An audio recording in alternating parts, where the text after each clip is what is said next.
The views expressed and the opinions given by their guests do not necessarily reflect those of the Odyssey Files hosts, its affiliates, or its sponsors.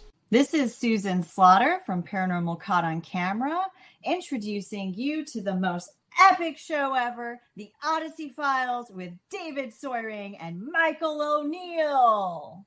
You're welcome. Pew, pew, pew, pew. Oh! Kim, what are you doing? Well, I'm telling Mike and Dave, it's time to get on the show. Oh, well, the Odyssey Files starts now.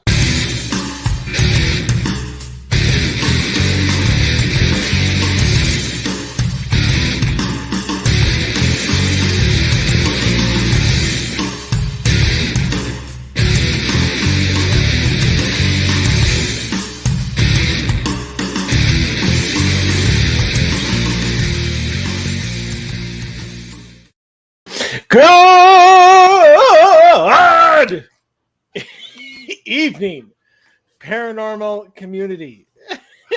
You are watching, listening to the Odyssey Files, and I'm your host, Michael O'Neill. With me, as always, is my co-host, Mr. David Soyering. Good evening, David.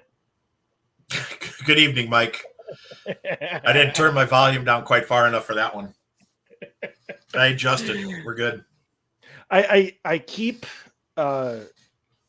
really wanting to get really excited, just like I just did. And then one of these days, and I think I've told you about this, I'm just going to come on and be like, good evening, everyone. And just very mellow.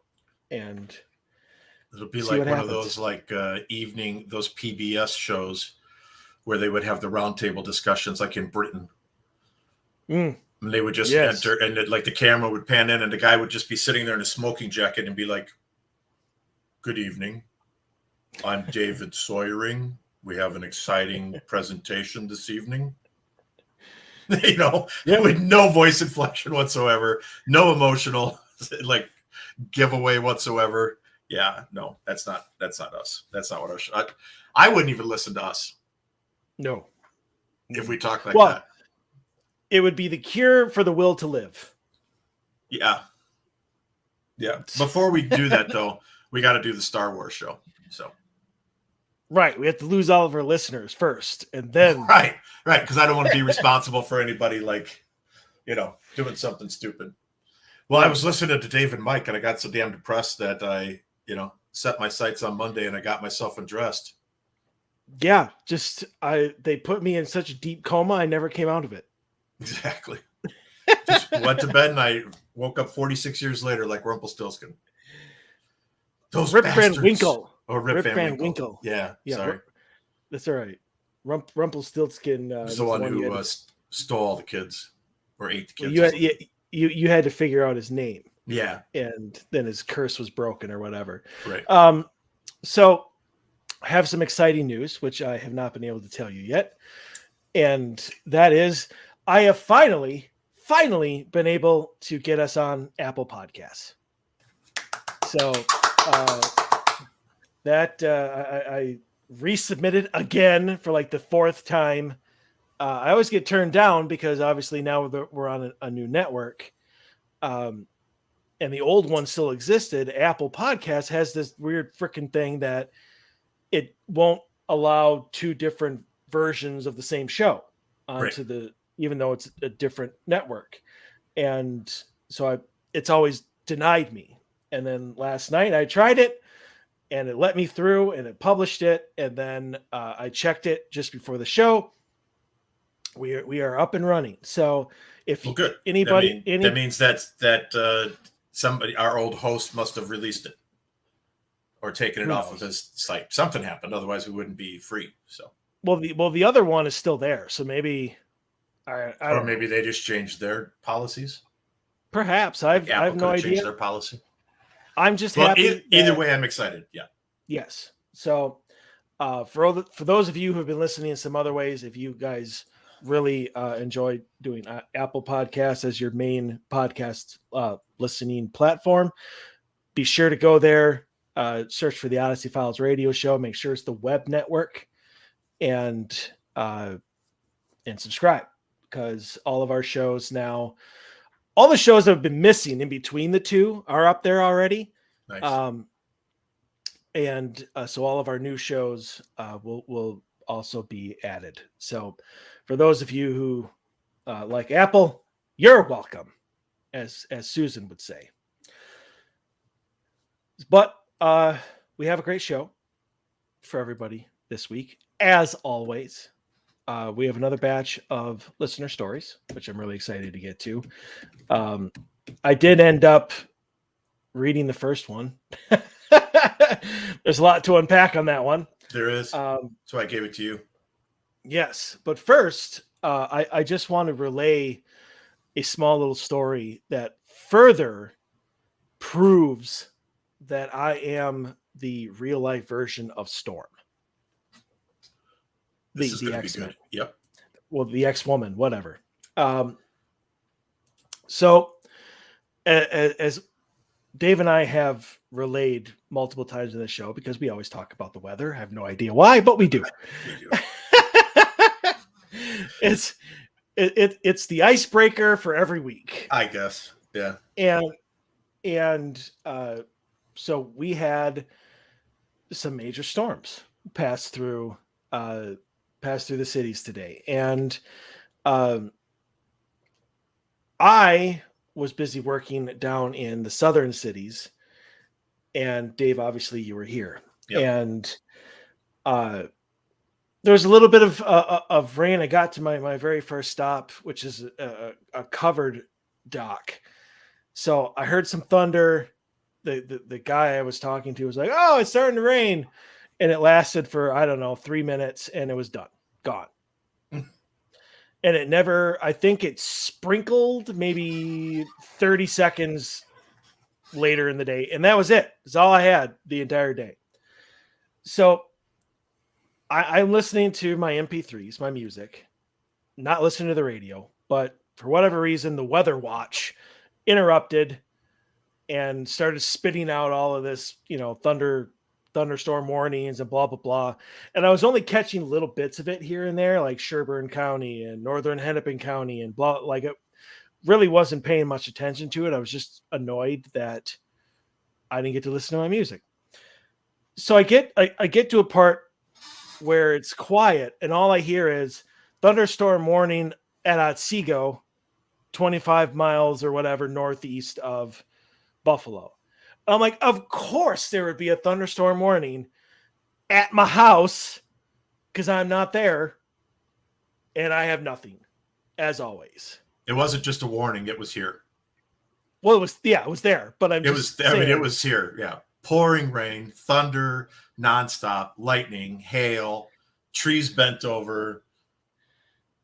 It lasted a good 20 minutes. Oh, like 15, 20 minutes. And then it blew out of here real quick, and there was a rainbow, like a little partial one.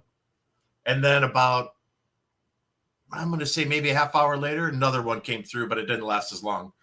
It kind of blew in, and it was thunder again and rain, no hail that time, no lightning, but just like a couple of big booms, some heavy downpours, then a light rain, and then that one was out of here. And it was about, 5 to 8 minutes, probably the second time it blew through. And then it rained right before you got home. Like I told you, when I went up and threw food in the oven, then I heard you get home about 5:30. I threw stuff in the oven about 5:15, 5:10. You get home. I walk upstairs. We're chatting. I look outside. It's completely bone dry. When I went upstairs and threw food in the oven, it was raining. Yep. The ground was soaking wet everywhere. I look out, and the neighbors' kids are playing field hockey in their driveway, and it's dry as a bone. Yep. And I'm like, that's just the strangest shit. And that's because it's like 88% humidity today. It is humid like we live in Louisiana today, right now. It's brutal outside. Well, that's why we're indoors. Right? That's why we are indoors today. Yeah. So, again, want to reiterate, my theory still holds true. You're the storm whisperer. That's what they're afraid. It's afraid of you. Like inclement weather's afraid of you. Storms, cats, right. They're all afraid of me. Unfortunately, spirits, which I'm telling you, this was my idea a long time ago. You should hire yourself out and like in the springtime and go into the panhandle And whenever there's like a tornado prediction, you just race your ass to that spot, collect your $500 or $5,000, whatever you're going to charge them to save the town. Right, exactly. They're saving the town. And then it'll divert and go right around where you are. And somebody else is going to have to pay the price. But the people that pay you for your services will be saved. I don't know if I could do that. I don't think that I could like be satisfied or happy saving one town while another one gets destroyed in its place. Like or maybe it would just divert to cropland and take out some cornfields. Well, that's all right. Necessarily hit a town. Or you could just really impress the hell out of them for your next town. So you could up your fee to like 50,000 and you could just hold your hands up and just absorb the energy of the tornado into your body. And the whole thing, and then nobody gets hurt. You walk away. The next time you show up, they're just throwing money at your feet like you're a god. That would be amazing. Although I do want to actually hire myself out as a wedding date. Because I do love weddings and people don't want to go stag. So, and I'd be good at that. I'm good at toasts. I could stand up and give a toast like Wedding Crashers and not have any idea who anybody is. Just it could be, but it wouldn't be Wedding Crashers because I would obviously be invited because I'd be there with somebody who was invited. So, but I want to hire and I'd be cheap. So it'd be really, really cheap. $1. No, it wouldn't be $1. You remind me of, I don't know why, but the Dan Aykroyd back in the SNL back in the day used to do this thing where he's like, "Hi, I'm blah, blah, male prostitute." And I can't remember what his name was on SNL, but he always wore that plaid sport jacket and a big ass white tie and a brown shirt and white loafers. That's exactly what I just popped into my head when you said you're going to hire yourself out as an escort. I may even, depending on supply and demand, pay you to take me to a wedding. like I said, I really love weddings. So okay. It's been a while. So anyways. Okay. All right. So moving on to something somewhat paranormal. Well, right. Although me getting hired to go to a wedding is pretty paranormal. It's potentially paranormal. I would agree with you. Right. So stories, and then the second hour, we are actually going to talk about putting together curriculum for new paranormal investigators. What people need to know, in detail to actually be successful in this field, as opposed to you go to some classroom for an hour and a half. Somebody teaches you how to ask questions to the dark, and then you get released to do whatever. Yeah, that's not a real whole lot of education going on there.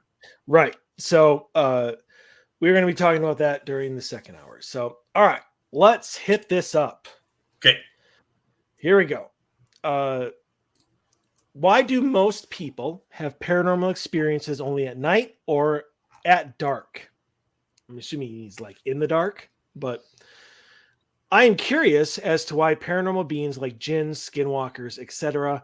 appear, or such experiences happen only during the night for most people. The most basic explanation would be our fears and overactive imagination. That takes happenings in the dark as the cause. But doesn't that indicate that these creatures are just a figment of our imagination and nothing more? I ask because I've had a few scary experiences in dark rooms, but I get so annoyed as to why these jinn, ghosts, demons, or whatever never do anything in the light or the morning. Does this mean that they are not real? I just have a hard time differentiating what's real and what's my imagination in the dark and nighttime. So having such experiences in daytime would make things easier for me and more concrete and believable. So like I said, there's a lot to unpack here.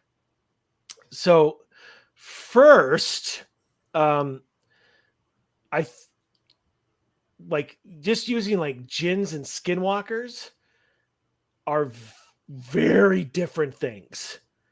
And they are seen. I mean, skinwalkers especially are seen during the day. There's video of them during the day. They're not even like spirits. I mean, they're not dead. You know, they are pretty much native. I don't want to say like witchcraft people, but you know, they are natives who have gone through whatever ritual and made it possible for them to change forms. But they do it for evil purposes. Well, right. I mean, that's the turning point, because we've talked about that in past shows. Is, you know, when you're a shaman, you take that dark turn. That's when you become a skinwalker, right? And you have to eat human flesh in order to do it.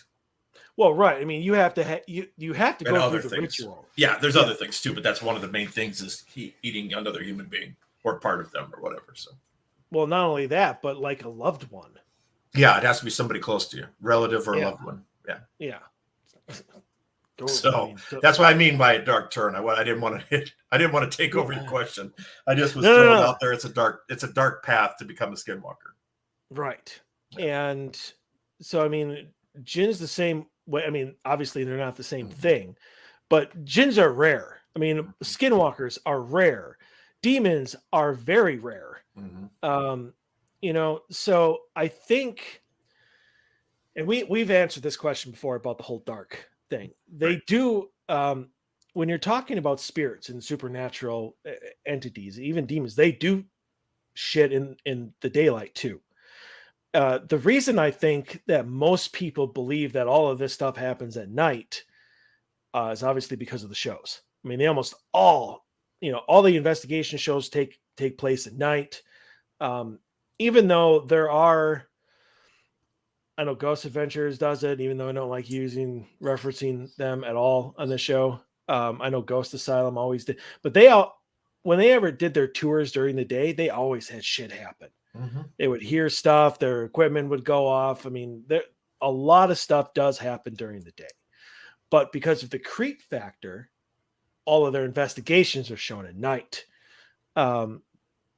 You know, we do our investigations at night. I'm not against the day investigation, but you know, as we've talked about on the show, it gets rid of, it helps us focus pretty much. It gets rid of that eyesight. It gets rid of all the distractions. It gets rid of all the noise. Well, I shouldn't say all the noises, but gets rid of a lot of the environmental noises like cars and horns and, you know, the day-to-day life that is going on in neighborhoods.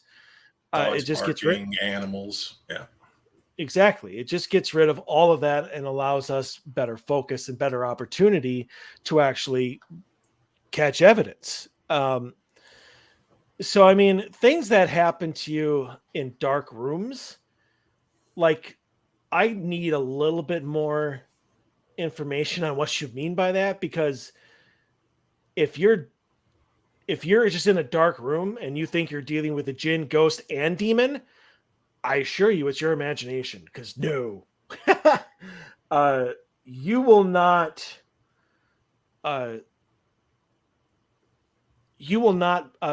be confused as to what you are dealing with if you are dealing with a jinn or especially a demon.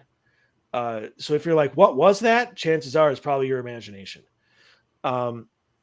Which obviously I know Jason Hawes has been a big proponent, like 60% of all paranormal claims are natural or misidentification, or I think it's probably more like 75 to 80 are probably people misinterpreting things.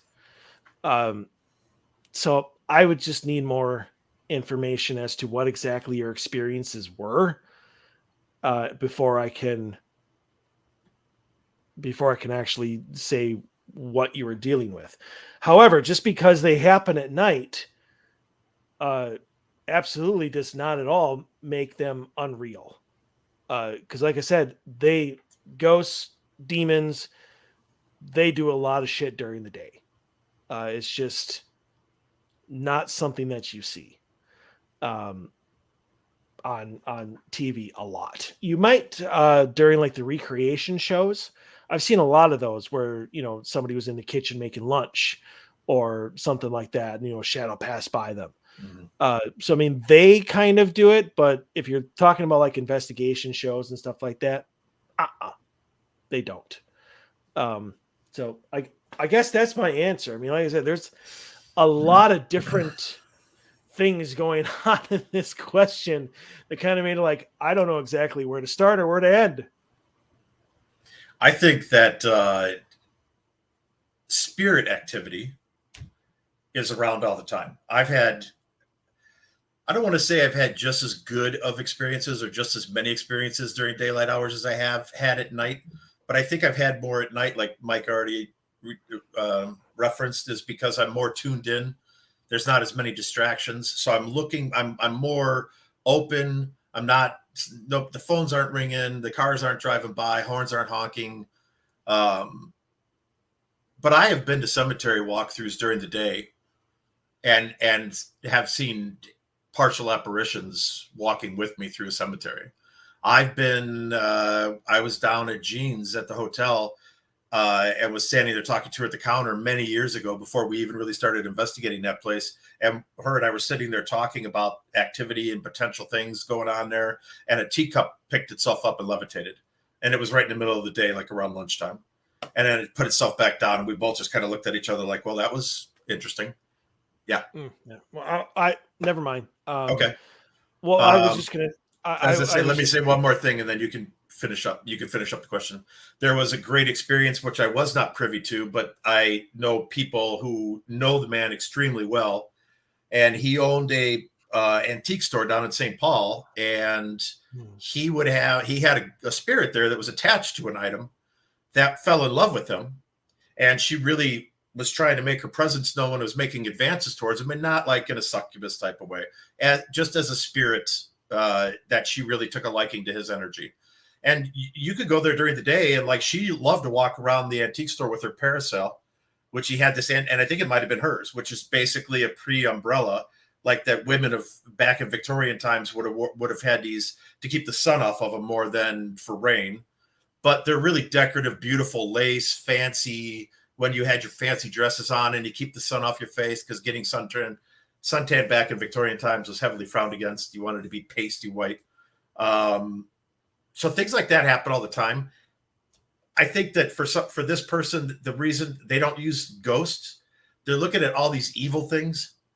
I think it's their imagination. I mean, that's where I'll leave it. I think if they were really having any type of experience, it would be happening during the day and at night. There wouldn't be any differentiation if there really was something happening at a specific location in their life. Okay, done. Well, the only thing that I wasn't going to really add anything. What popped in my head when you were talking about Jeans was the amethyst crystal that blew up from the inside out, but that happened overnight. She just found it during the day. Right. Yeah. I thought originally that that had happened while she was actually there. And then I raised my hand. I'm like, oh, never mind. That happened overnight. And obviously is not applicable here. A lot of the great look. That's a fantastic location that our friend owns. And we don't know really what time stuff does happen because she doesn't have a video system in place. But I remember like she would call me when she called me and said, I need you guys to come out. I came in today and there's 3 pictures laying at the bottom of the stairs that are destroyed, that were hanging on the staircase going up the stairs, 3 separate photos spaced out. And they were all laying at the bottom of the stairs, just crushed. Did it happen right when she left? Did it happen later? I don't know. Active as hell though. Phenomenal personal experiences and evidence from that location. So great spot. And a good friend of ours. So yes. And Jean, if you're listening, love you. Hope you're doing well. Because I know she does listen, because I get a thumbs up every once in a while from her. So I don't know if she listens every week, but she catches our show. So hi, Jean. All right. Number 2, what causes people to be SLI positive? Okay. So my mom has always made streetlights go off when she drives near them. It says dives, but I'm pretty sure it means drives, unless she's diving at streetlights. Just now, she made 3 turn off within the span of 20 seconds. What causes this? It's not a coincidence, as it happens way too frequently, but not necessarily all the time. Okay, it's a little redundancy, but all right. When I asked her about it, she said she really wasn't sure, but her mom could do it too. As a matter of fact, her mom would prove it to people by doing it when it was requested. Okay. As an interesting side note, my mom also cannot wear a watch. They either stop working entirely or they never tell the correct time. What could be the cause of this? Has anybody else had this happen to them? So SLI stands for streetlight interference. It's kind of a rare thing, but I like this question because I do know somebody personally who we were out downtown Stillwater and we were just kind of bar hopping 20 years ago. And she said, Dave, watch this. And she walked up to a streetlight, put her hand on it, and it turned off. And I thought, that's a neat trick. You know, we were having drinks. I mean, we were just having fun walking up and down the main street in Stillwater. There's a great number of little pubs and bars and places to grab food and drinks. Absolutely. And yeah, it's a great little walk. The river's right there. And it's a beautiful little river town. And so I laughed and I'm like, that's impressive, you know, not thinking much of it. So we walked past another street light and nothing happens. And so I kind of laughed and I said, I see that you could make one go off, but you couldn't make more than one go off. I said, you must have used all your energy on that first one. And so she turns around and looks at me. Now we were laughing, right? Like just really having a good time. She dead stops laughing, face completely changes and says, I forget, what did she say exactly? It was something to the effect of, I didn't know the first one wasn't enough, or I didn't know I had to prove myself, something to that effect. Okay.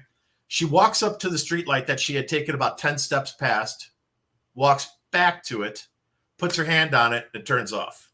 Without saying anything, we get to the bar that we're walking up the street to, and there's one more streetlight, and it's right before we get to the bar, and she doesn't say a single thing between one light and another light, and she walks up to that light and stands there and does not touch it, and nothing happens. She turns around and looks at me and smiles and puts her hand on it and turns the damn light off.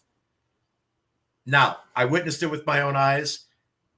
I don't know if it was a trick or not. I don't know what kind of trick it could have been. I don't know how you could possibly do that. But when we talked about it later that night and later in time, she said that she feels energy. And she said that she could feel the energy of things like streetlights when she walks past them. And that she doesn't absorb the energy, but she has the ability to kind of make it cease or manipulate it in such a way that it just takes enough energy out of the bulb to turn the light off. And as soon as she moves her hand away, about 30 seconds later, it sparks back up. One of the coolest things I've ever seen. I don't really talk about it much because it really never comes up much. But when I saw this question, I thought, holy shit, I do know somebody who can do that. So, you know, as far as the watch goes, I don't personally, that's an interesting question. And I should look her up and ask her if she could wear a watch. I know she's still in the area. I think I saw her a post from her not that long ago. So it's got to be some type of really weird energy within the person themselves. So there has to be something very, very unique about them. I would say it would be something very unique as to somebody like, I don't want to drop names, but like any one of our friends who are like really good psychic mediums. They say everybody can be a psychic medium, but obviously common layman, Mike, myself, friends of ours, do I feel things when I go into a location? Absolutely, I do. Do I have the same abilities Chip Coffee does? You know, no, I don't. Could I if I worked on them all the time? I don't know. But I don't want to spend time doing that because I don't want to walk into places and constantly see things and hear things and know things. That's not what I want to do. So I've never pursued it. But that type of energy, I'm thinking like that type of energy that can make you a great psychic medium and could also possibly affect electronics. And that could be the watch thing, you know? I don't know. I find that fascinating, though. I find it fascinating that that people can have the energy to turn lights off like that. And I witnessed it. So it happened.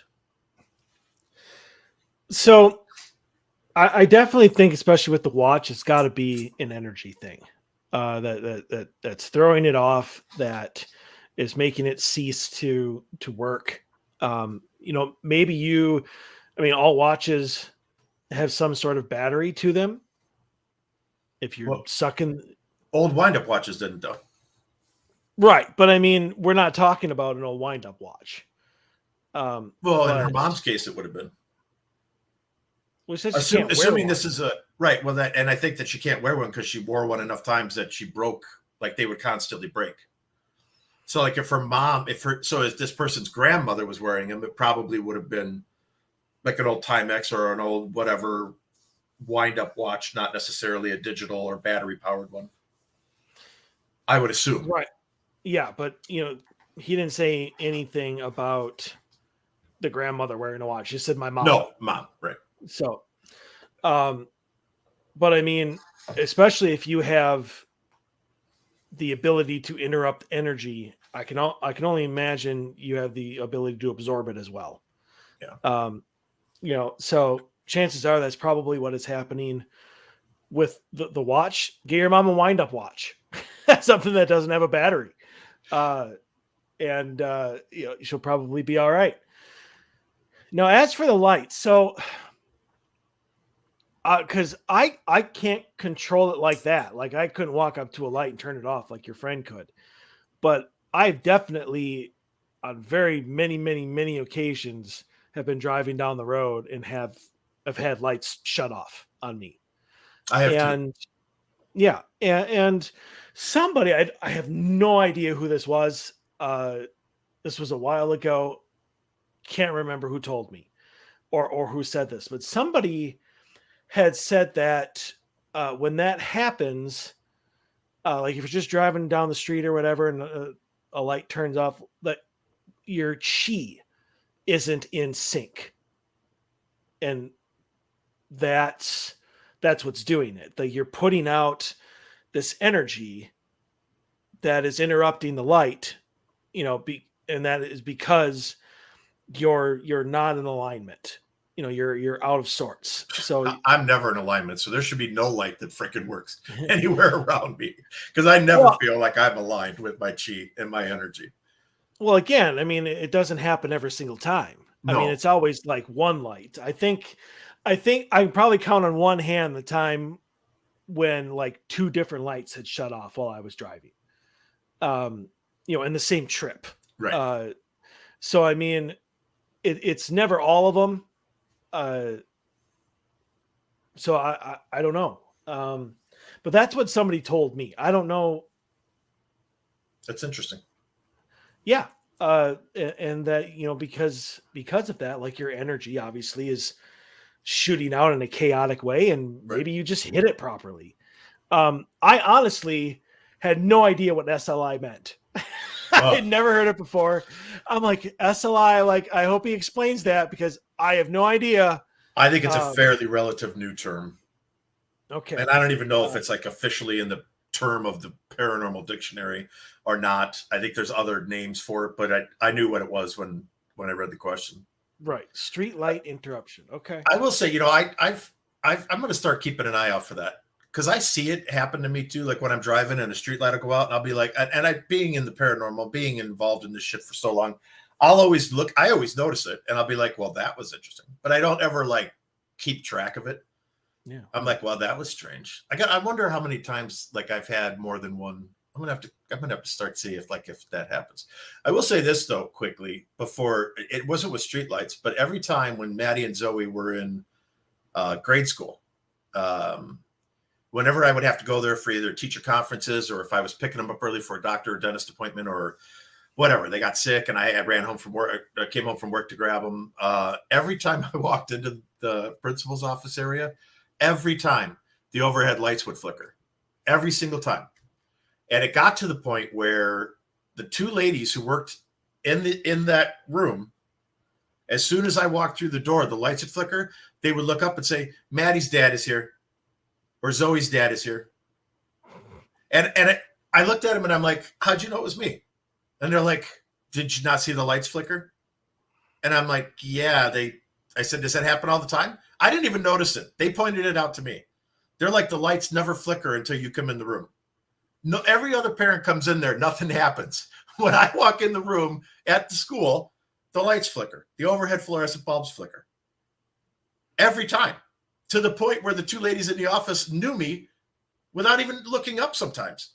Is that Maddie's dad? Is that Zoe's dad? Hi. I just wave. Yeah, you know where their room is. Okay. Take a pass. Okay. And I would go. It happened when my ex was with me. There, the ladies in there. So I mean, people witnessed it. I really never paid attention to it until they said something to me about it. And then I'm like, okay, that's interesting. Something's happening. For some reason, I'm connecting with these fluorescent light bulbs in the principal's office. Why? I have no idea. I don't care. It's just weird. But anyway, that's my electrical discharge story. I can't do street lights, but I can make the office lights flicker. I can't do either of those. So you're one up on me. I can make street lights turn off, just not on command. That's for sure. Okay, moving on. Number 3, paranormal explanation. I would like to find some answers on some things that I've been through. When I was younger, specifically, I used to dream of riding on the devil's shoulders. I've heard things call my name multiple times. I used to have a recurring dream of my dad and stepmom telling me she was pregnant, but she didn't want them. When she had them, she drowned them in the bathtub. I was walking down the road in my dream and seen them playing in the creek, and then I would wake up. When I was a teenager, I was walking home around the time the sun was setting, and a few feet from where I was, this big black sort of animal started running across the road. But halfway through, it stood up on 2 legs, way bigger than a bear, and ran across and disappeared. But something I really want some sort of answer to: when I was in the 3rd grade, I was on a school bus. I looked out the window, and when I turned back around, everything went black, and this big black faceless figure started walking towards me. He was carrying something. Nothing or no one else was visible, just the figure. He got to the seat right in front of mine and tapped the object twice.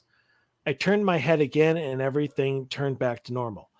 I am positive this was no dream. More recently, I've become a Christian, but last week I had a dream of my 3-year-old daughter being possessed. A few days later, I dreamed of my boyfriend being possessed. I was casting him out in Jesus' name in my dream. He looked at me in a low, raspy, evil voice, said, "You can't cast me out. You won't even learn from him." Him, all caps. He was meaning God, I'm sure. But when I woke up, I could still hear that voice talking to me. Can someone tell me if this makes sense? I'm very curious about these instances. They've never made any sense to me, and I'm just curious about them. What do you think could be happening? Well, holy shit is my first one. Okay, that's my first. Hold on, I'm counting. Okay, 27 commas. Yeah, that was really hard to read. There's 27 commas and like 5 periods in that whole question. Holy shit. That's not what I was holy shitting. No, I'm sure you're holy shitting about something else. I was holy shitting about the absolutely non-usage of punctuation. Well, it's used punctuation a lot. 27 commas, that's a record. That is quite the run-on sentence. Yeah, that's a beauty. I will say that. So, honestly, I have no idea where to even begin. You obviously are having a lot of. I mean, these are all dreams. The only thing that isn't a dream is when you're on the school bus. So, I mean, it's very, very hard to see, did you watch a scary movie that night? Were you watching paranormal television? Were you reading Stephen King books? I mean, there's so many different things that could cause you to have these dreams that have nothing to do with the paranormal, just your imagination. and your vivid imagination, obviously. I've never heard anybody having a dream about riding on the devil's shoulders. I don't think you were actually riding on the devil's shoulders. The thing about that figure, I honestly don't know. I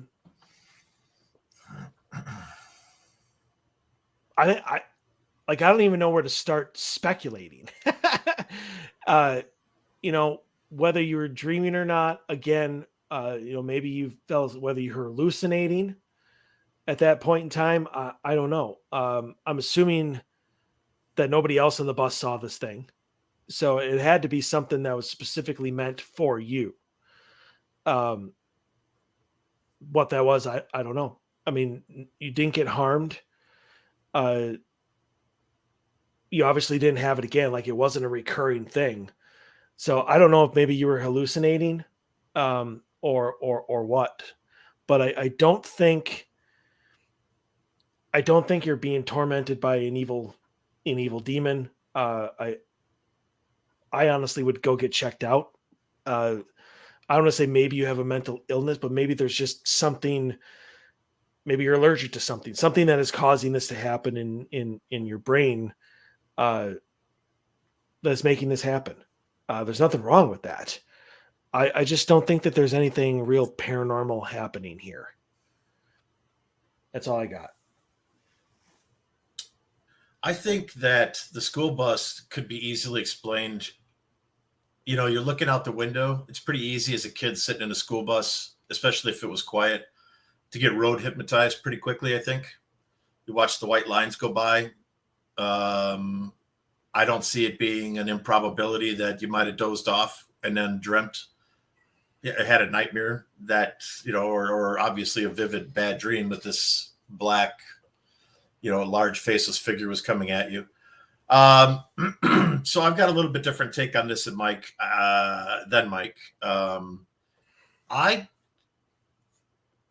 I'm wondering if maybe there wasn't something happening in the house as this person was a child. Devil worshiping, witchcraft, something to that effect. And again, I take everything at face value, and I take everything with a grain of salt. So I'm taking it as it was written, minus some of the commas. I had to throw that in there. That's just a lot of goddamn commas. But anyway, that's a lot of really dark, vivid shit. I'm just going to say, like, I've had some really dark shit happen to me too, but that's like some really dark, vivid stuff that's happening to you. I don't know. And I don't get the feeling that these dreams are being offset by positive dreams. I think if this list were to be expanded, if you were to talk to this person, for some reason, my gut's telling me there would just be more similar stories, just things of dread, things of death, things of despair. There wouldn't be any bright, sunshiny stories, happy-go-lucky unicorns, none of that shit. It would all be dark, worthlessness, things like that. So my feeling on this after listening to you read it is that something was happening in the house that mom or dad could have been dabbling into something they shouldn't have been dabbling into, and that you were affected by that. I find it interesting, and the reason my mind kind of goes there is I find it interesting that all of a sudden you became a Christian at a much later age, assuming that you didn't have a baby at 15, and that after becoming a Christian, now you're having these visions of your daughter and your boyfriend being possessed, which that takes it to a whole good versus evil type of battle, whereas before it was just dark and despair. So if there was something dark from your past, and then you became a Christian, and then you started putting more faith in God and more positive things, and then you started having these dreams of possession and things that you love being taken away from you, because those other dreams weren't things being taken away from you. They were just visions. Now you're having things specifically taken away from you. Kind of like I'm coming to take them. There's shit you could do about it. you won't even learn from him, assuming that that's what I read that when you read that and said it was God, I'm sure. She said, it's God, I'm sure. I kind of felt the same way too. That would be where I would be on this. I think that if you're really going to get into Christianity, I think you should jump in with both feet.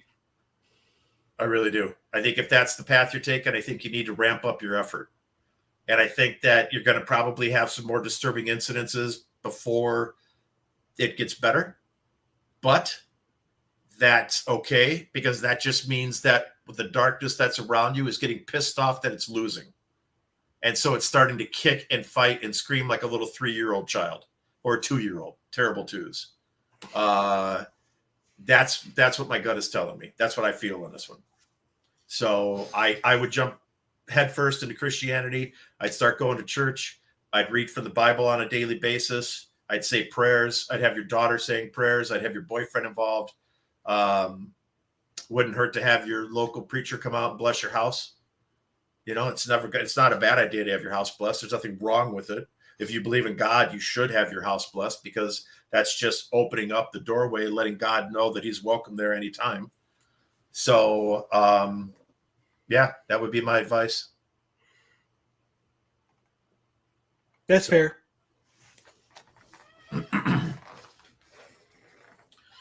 All right. How to protect my 18-month-old son from an entity. Okay. Hey, everybody. Today, my very non-believer in all things paranormal husband had a chilling encounter while watching my niece and nephew at my husband's mother's house. I had been there earlier in the day, and so was my son. My son was acting up and very tired, so I decided to take him home. My husband told me that after I had left, he heard me shout in a very important come quick way. Obviously, it wasn't me. My husband said he almost got up and ran into his parents' master bathroom, where he said he heard it coming from. He said my nephew also sat up from playing on his tablet and said my name. Their dog started going nuts. My son is at his house daily because of my wonderful mother-in-law watches him for us while we work.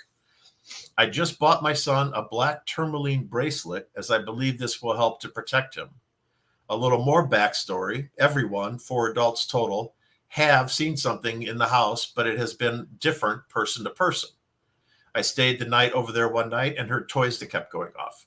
A few weeks ago, my 3-year-old nephew was in the shower and ran out screaming monster. He said there was an eyeball in the shower drain and he was sobbing.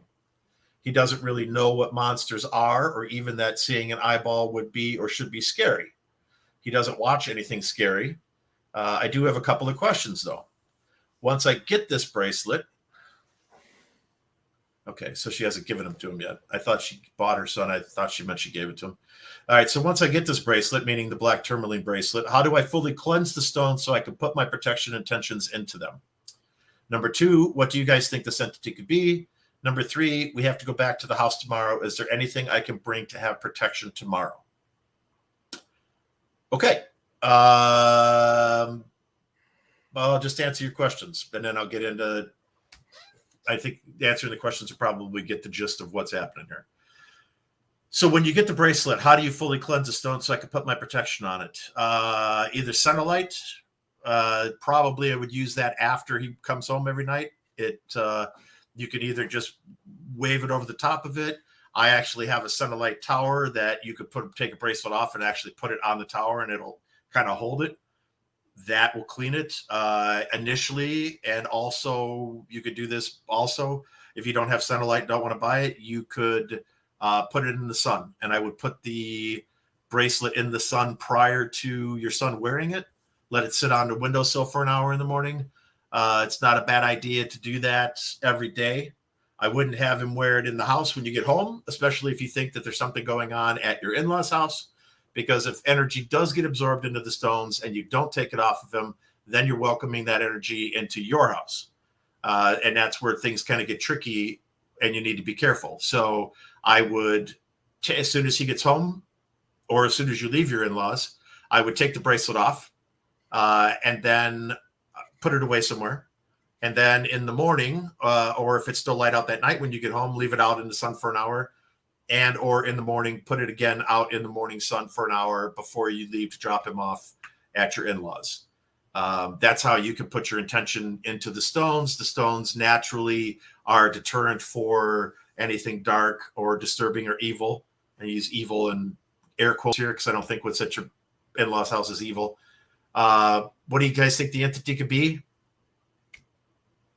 I think the 3-year-old eyeball in the drain thing was probably just a 3-year-old saw something and misidentified it. I'd be more interested to see, she said there were 4 adults and they all have seen something, but it's been different. I would like to know what the 4 things that you saw were and what each person saw. That's more important to me than a 3-year-old seeing something, an eyeball in a shower drain. And you staying the night over there and her toys that kept going off. We've talked about that numerous times in other shows about how toys can go off, how they hold a charge. Even if the batteries are dead, a toy can still go off because it still holds a little bit of an energy charge. Switches can be bad. A lot of things can happen with toys. So I wish you would have elaborated on that. I wish you would have elaborated on the 4 adults, what each person saw at the house. You have to go back to the house tomorrow. Is there anything I can bring to have protection tomorrow? Positive attitude. That's all you need to take. Go in there with a positive attitude, walk in the house and say your name. Say, hi, it's Kathy. I'm here to drop off my son, Marcus. And I want him to have a great day here today. And I want him to have fun here today. And I don't want anything bad to happen here today. I don't want anything to mess with him today.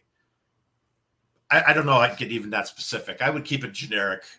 I wouldn't confront it because you don't even know what it is. So I would just say, I'm looking forward to my son having a great day here today. Plain and simple. Something you would say normally anyway. As far as what it is, I don't know, but I don't think it's evil. It's just a haunting.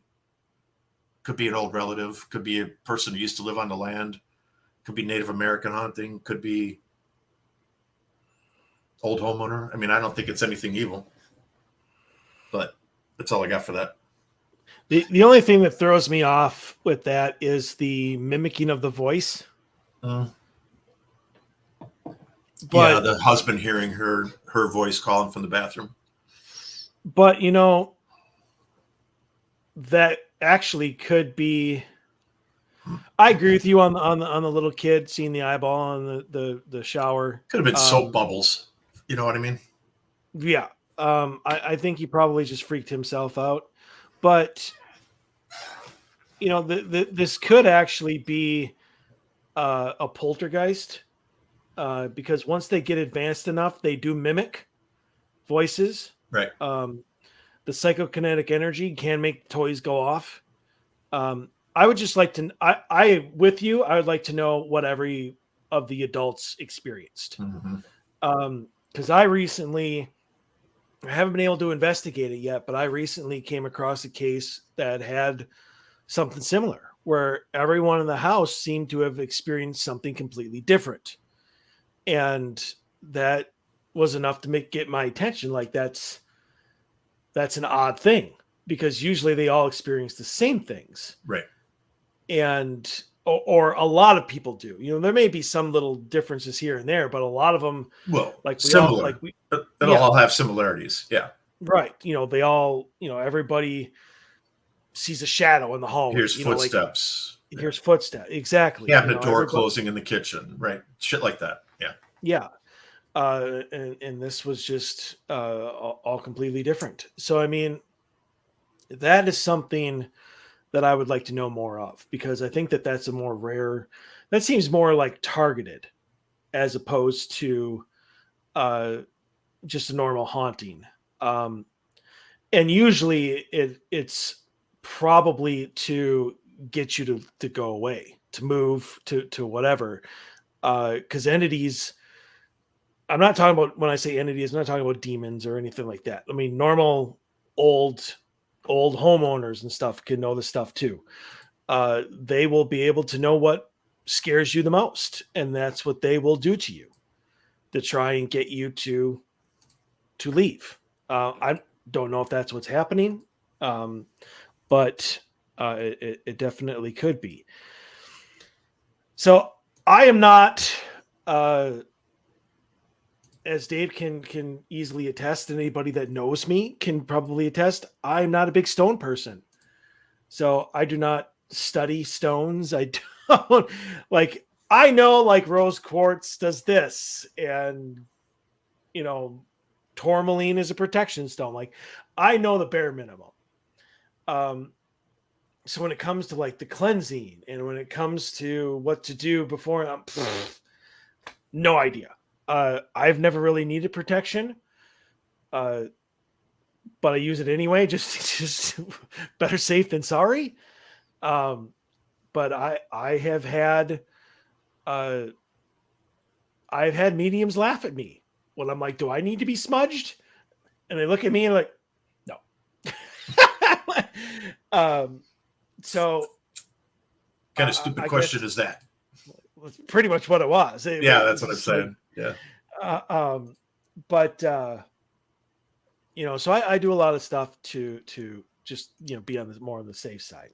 But I was told or heard or whatever that besides sun, moonlight, like a full moon, will also cleanse stones. So that's the only thing that I have to add to that is maybe moonlight as well. Like when you get this tourmaline bracelet, maybe that night there's going to be a full moon or something like that. You can still do it that way. Leave it out all night in like a windowsill or whatever, and let the moon cleanse it. What do you guys think this entity could be? I think it's a spirit trying to.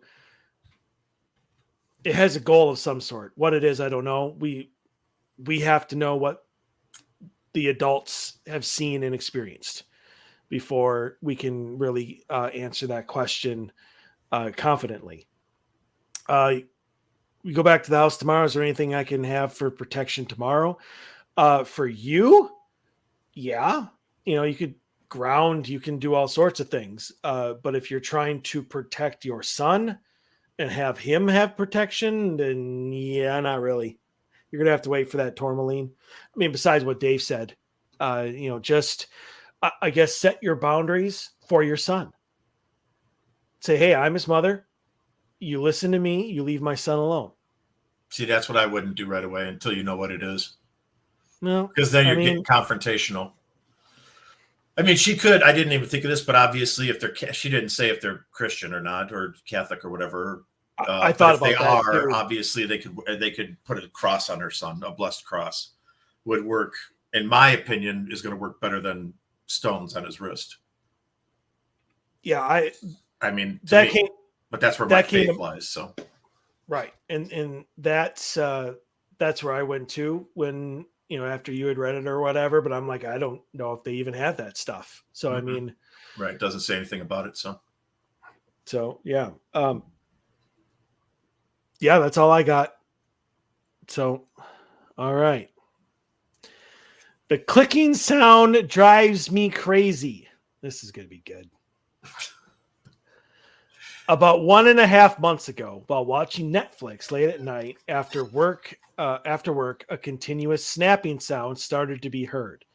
Really similar to cracking your knuckles, but it's deeper and more quote unquote raw. By the time I realized it wasn't the pipes or my stove, the sound was louder. Still pretty faint, but you could clearly hear it. I'm sure it was coming from my room. I opened the door and nothing. But at the same time, the sound was coming from the room from every direction.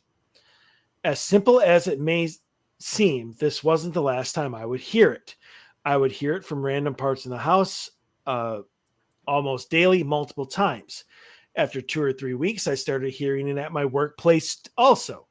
And it seems I am the only one hearing it. I went to a neurologist and someone to check my ears, and I'm 100% healthy. They had nothing to say to me other than drink more water, and sleep more. But they also denied the fact that these were auditory hallucinations. I'm asking this question because the sound can be heard daily and now from everywhere. My car, my local cafe, while alone in the bathroom, etc. At least once or twice a day in different occasions that last 30 seconds up to 5 minutes. There is no logical explanation, so can someone please give me some idea of what may be happening? So at first, before he said he went to the neurologist, what popped into my head was, what we experienced, like 3-4 weeks ago with the sup pump alarm. Yeah. I mean, it was going off. It was couldn't find it. Yeah, couldn't find it. You could hear it here, but if you went into this room, there was nothing. If you went by the stairs, you could hear it. If you went in the bathroom, you could hear it. Downstairs, you could there were certain parts of the house you couldn't, and a lot that you could. And it wasn't until, I got very curious and wanted to know what the hell it was, that, I opened up the door to underneath the stairs, and sure enough, it was the sup pump. Yep. that was able to be heard through the walls. And I mean, even though you thought it must be coming from the kitchen, or it must be coming from, the bathroom or something, it wasn't. But obviously then he started hearing it at work and everything like that. So which obviously gets rid of that theory. So either he has heard it so many times that it's, I don't want to say it's a residual, but like it's just ingrained in his hearing now that he is hearing it. Or I mean, they said that he's 100% healthy. I wonder exactly what tests they did. Did they just do auditory tests? Because it may be something else, maybe something they didn't test for. I mean, the fact that he went to a neurologist would lead me to believe that, they did CAT scans or something. I went to a neurologist and someone to check my ears, and I'm 100% healthy. I don't know what drinking. It sounds like an awful drastic measure. Like I would think you would go to your family doctor before you would go to a freaking neurologist. Like I wouldn't just. There's a big difference between paying $250 to go see your local doctor and paying $25,000 to go see a neurologist. Right. I mean, I would start with my local doctor and have him check my ears and stuff like that. So, well, maybe he's got very good insurance. Better than mine. Yeah, mine too. Yeah. So, I mean, I don't think there's anything paranormal about this. I think that there's something either going on with your brain that they did not test for. Maybe you ran out of money. I don't know. But who knows? And I think obviously there's obviously something wrong with you. And I don't say that in a mean way. I just mean that the problem I think lies with you. So I would get another battery of tests. If they just look in your eyes, did they just check your hearing and they didn't actually do like any scans or whatever, I would get the scans. And because there's a lot more issues that could be going on than just, doing like the nose test and, stand with your feet together and do you fall over? I mean, if they just did certain auditory and motor skill tests, there could be something else wrong that is causing this. So without knowing exactly what tests they did, my advice is to go back and get retested and have them do it more in depth. I mean, there may be something pressing on your auditory nerve or something along those lines that it's causing it. So that's my advice. I agree with what you just said. I'm going to throw this in there. I wonder what he was watching on Netflix. Because it started watching Netflix late at night after work, and a continuous snapping sound started to be heard. And that's where it started. And now it's moved from that to in the car, at the cafe, at work. Nobody else can hear it, alone in the bathroom. I would think if this was a medical condition like tinnitus, it's the first thing that popped into my head, right? When somebody has tinnitus, they have the ringing in the ears that they can't explain it, but it's like this annoying constant, like little background ringing or chiming in their ears. It's constant. It's always there. for this guy, it's once or twice a day at different times, different occasions that last between 30 seconds and 5 minutes. I don't know that that's medical. Or if it's medical, there has to be something that's inducing it at that specific time. Like a trigger object. So if it is a medical type of thing where your brain is reacting to something, and God knows the brain is the most complex thing that we're probably never going to completely understand. I don't think we ever will. It's an amazing, absolutely amazing thing. But we know as much about the human brain, I think, as we have discovered what's in the oceans. And that's what, 5 to 8%.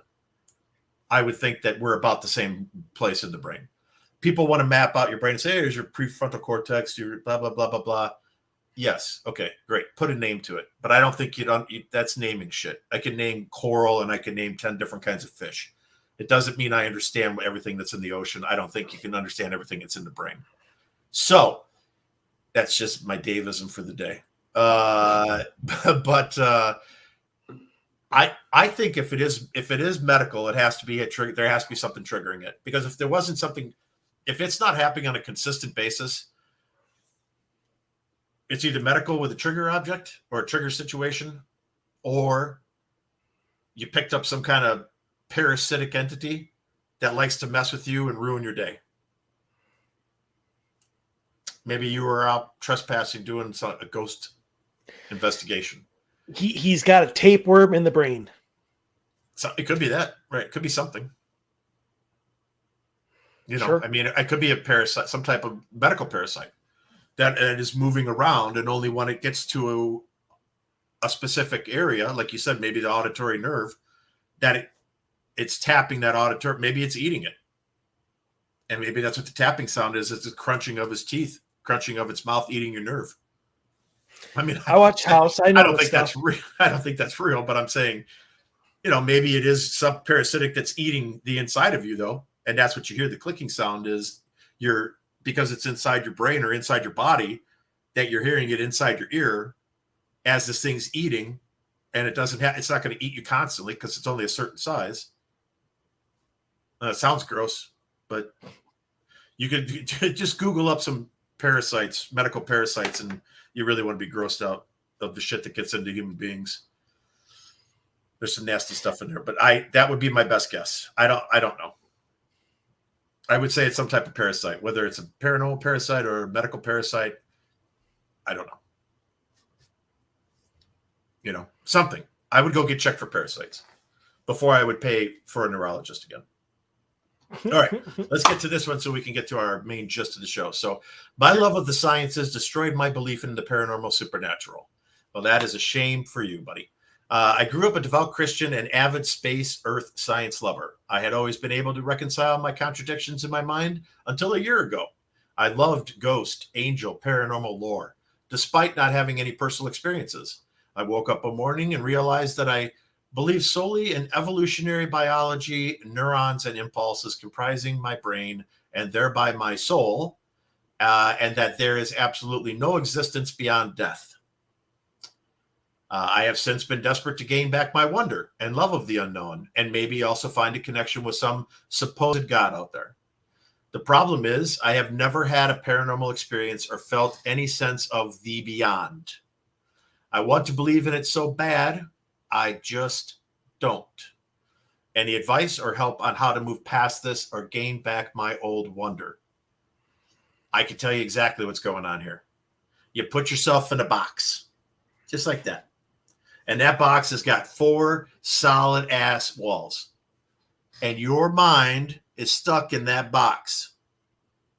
And the only way that you're ever going to potentially experience something paranormal, or be open enough to the existence of God. And a lot of people, this happens to a lot of people. You don't believe in God until you need him. And then when you need him, you go running to him like you've been there the whole time. Oh, God, I love you, God. I've been loving you since I was a little kid. I know it was 80 years ago, but I really love you. And I can't believe how time flew. See that shit happen all the time. But this is the problem. You're in a box. You got yourself in a box. for whatever reason, your brain one day, and assuming that it happened instantaneously, because it said, I just woke up one morning and realized. So your brain, while you slept one night, did this. It went from maybe like this to this. And now you're on the pure science. Nothing is in existence if it can't be scientifically proven.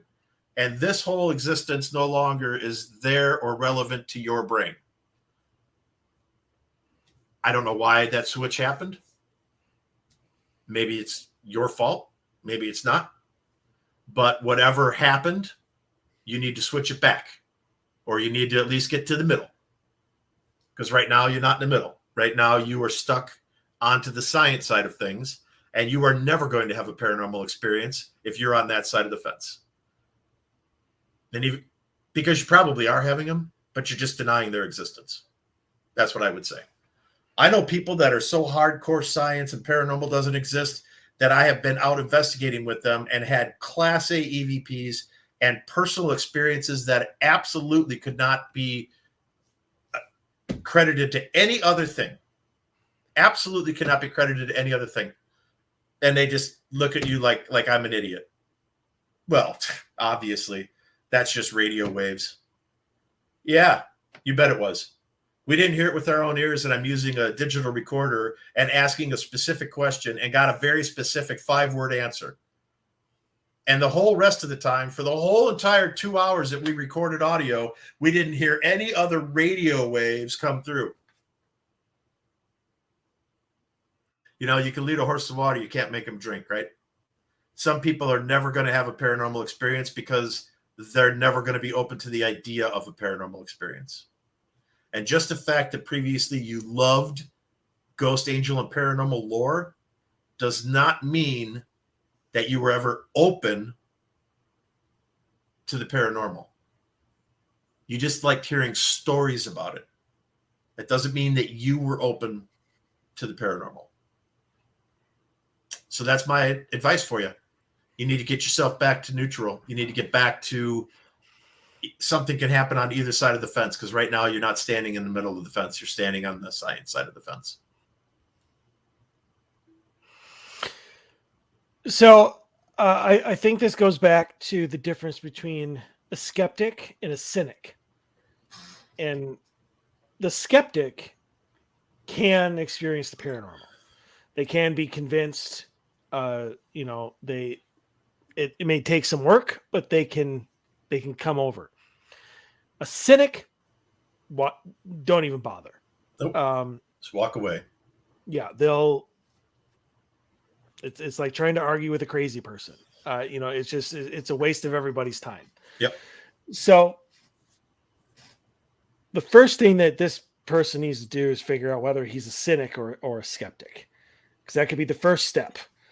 I am also the biggest believer in the paranormal is just things that science has not proven yet. If you went back 100 years and you showed somebody a cell phone, you'd be burned at the stake for witchcraft. Mm-hmm.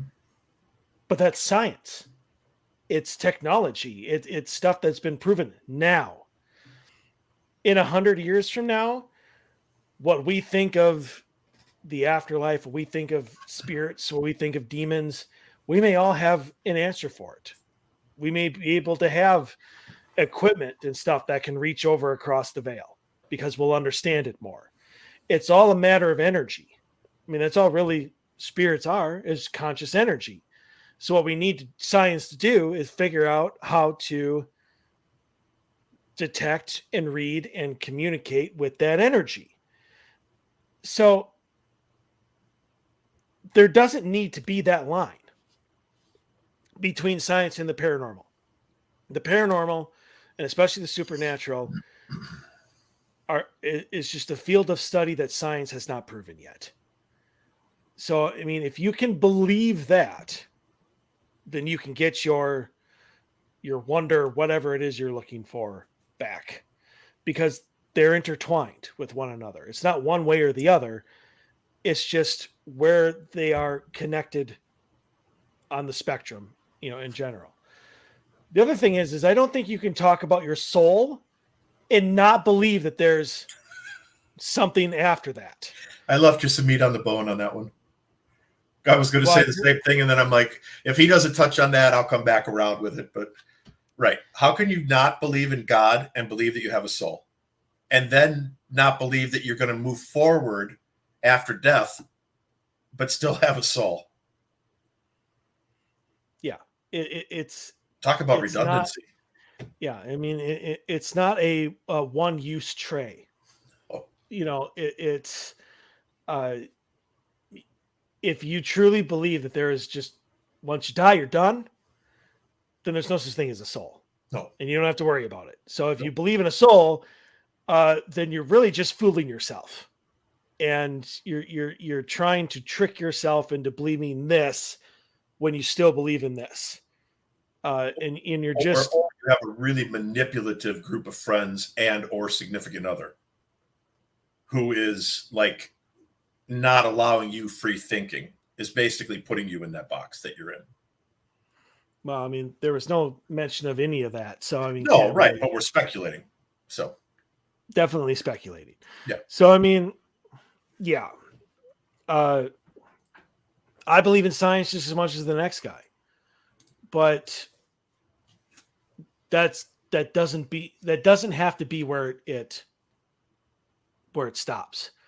I think they're very intertwined, and they will continue to be so. And I think the paranormal, and probably the next couple of decades, para will be dropped off of that, and everything will be normal. Because I mean, all paranormal is stuff that's not normal.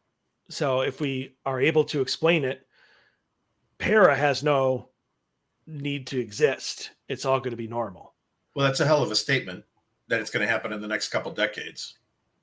Well, I mean, if you look at talking everything now, so then you're including alien life forms, Bigfoot, cryptozoological beings, and spirits. Well, and I mean, potentially angels and demons. If you believe that they're all connected, then I don't believe that they're all connected. Well, you don't. Like, I don't believe Nessie is an alien life form. Neither do I. I think Nessie is, but it's considered as part of the cryptozoological beings, so therefore it's considered paranormal. Yeah. For now, but I mean, if it washes up dead on the shore, I guess, and turns out to be an old plesiosaurus, which is what they think it is, or potentially could be based on its sightings and shapes and sizes. Right. Then obviously that would be earth-shattering, because we'd be like, holy shit, there was a living dinosaur in Loch Ness. Well, right. But then 10 million years after they were extinct. But then Nessie no longer wouldn't be paranormal anymore. Right. Exactly. So, I mean, I think once and I'm talking about the general points, the supernatural, the extraterrestrial, and the cryptids. Okay. I think once you solve one, I think the rest will quickly fall into place. So you pull the one thread and everything's going to unravel.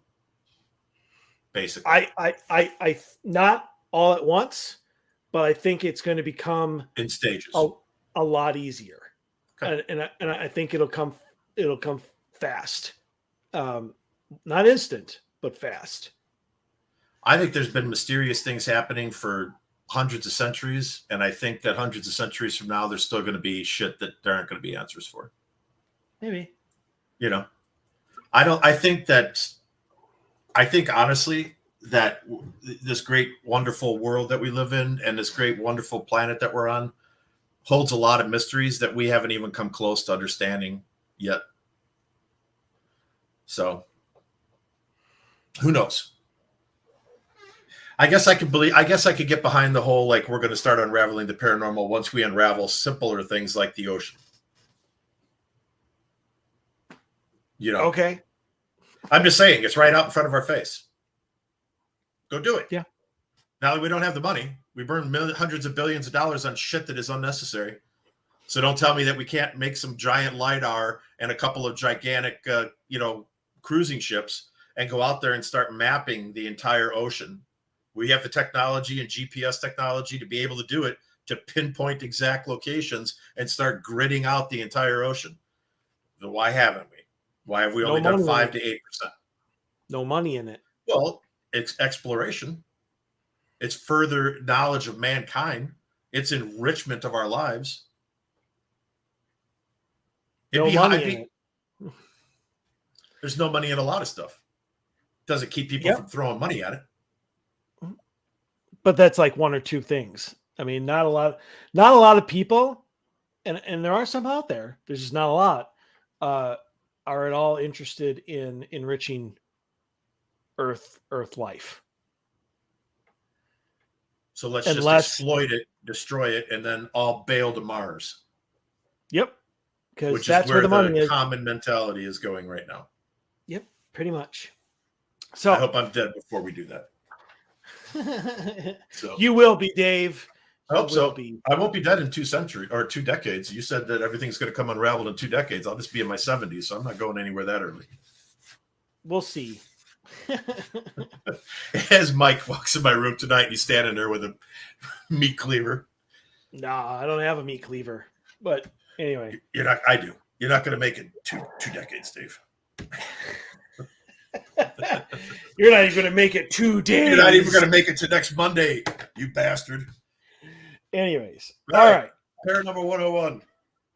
Paranormal 101. All right. So we have over multiple shows talked about people who do classes. There's not enough time to have this discussion. You know that, right? 38 absolutely. Minutes. 38 minutes is... That's okay. We'll just hit it. So we might continue this next week if the conversation gets really good. Sure.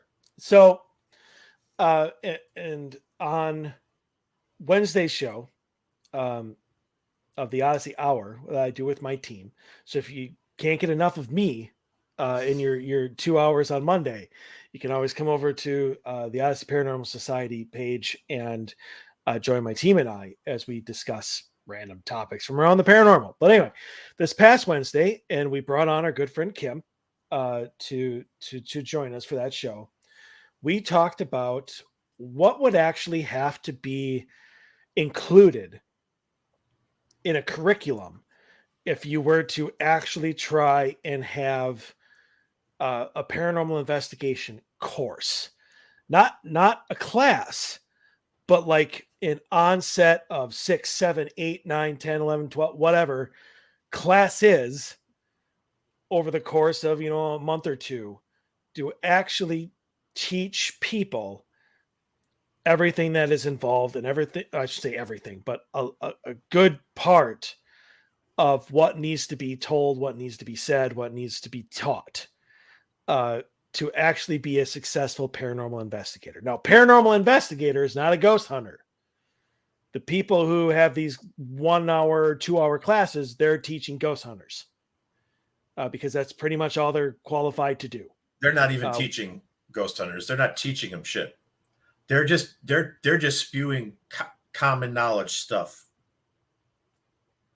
Right? Like if I sat in on an hour-long class to be a certified ghost hunter, I probably would laugh so hard I would piss in the chair I was sitting in.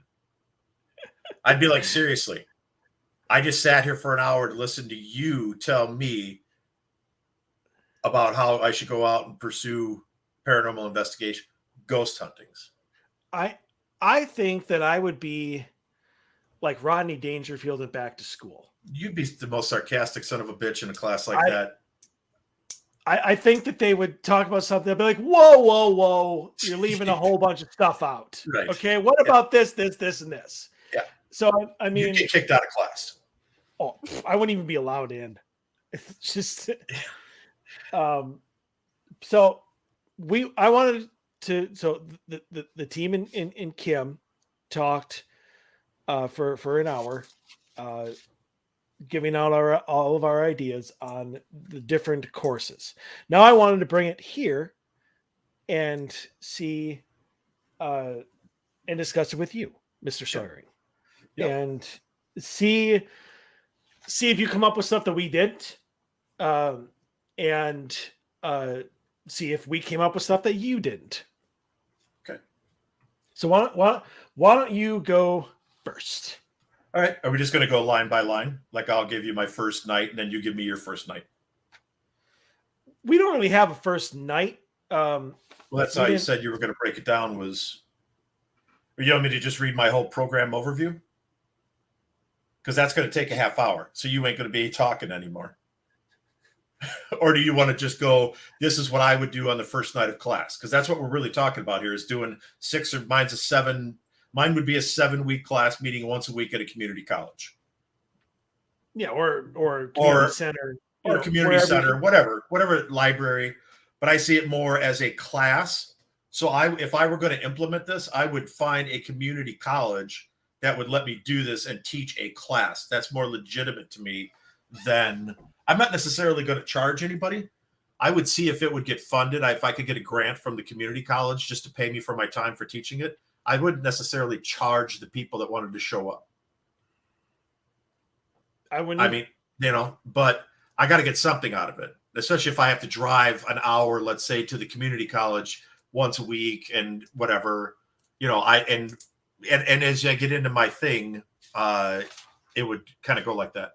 So let's go back and forth week 1. And then because this is going to carry over into week 2, this is going to carry over to next week's show.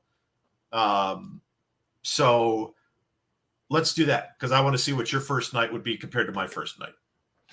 All right. So however you want to break your first night down, I don't care.